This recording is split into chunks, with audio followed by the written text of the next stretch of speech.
federally geared question this time from Robert Strange.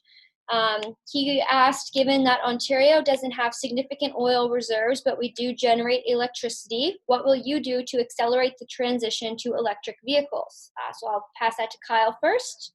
Sure, that's a great question. And as we look to try and reduce CO2 emissions to fight climate change, I think electric vehicles are certainly one of the options that we should be looking at. And I've always been a big fan of what I like to talk about or call sort of pocketbook economics or pocketbook politics.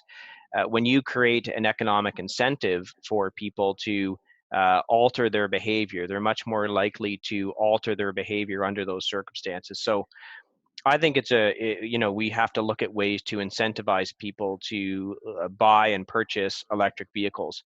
I think we also have to look into ways to continue to have more stringent fuel economy standards for normal vehicles or internal combustion engine vehicles or hybrid vehicles, because we're not going to get rid of all of our gas powered vehicles over the short term and maybe even over the long term.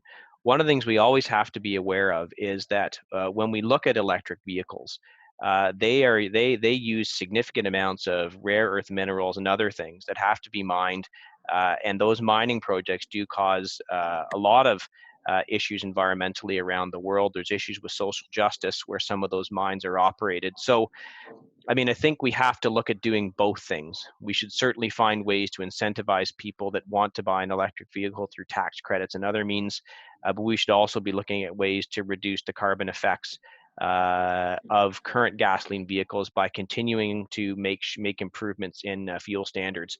A long time ago, people said if you increased fuel standards on regular vehicles, you'd massively increase the cost of vehicles, or the big manufacturers would go bankrupt. None of those things have happened. Industries are able to adapt when they have to, and that's what they've done. And we should, continue to move along in that direction. Mayor Brown? I just wanted to add that we've got a Tesla supercharger coming to Orangeville. That's great.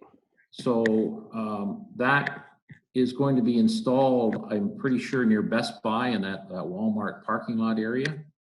I've learned that the transformer that's going to power the Tesla supercharger is the same size of transformer that powers Tony Rose Recreation Complex. So these high-speed charging stations, they eat a lot of power. The other interesting thing, I sit on the Orangeville Hydro Board as well, and I've learned a lot about electricity in Ontario through my time on the board now, a couple of years in.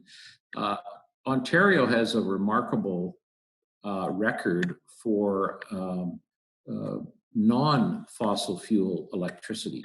You look at our nuclear produced electricity is about 60%.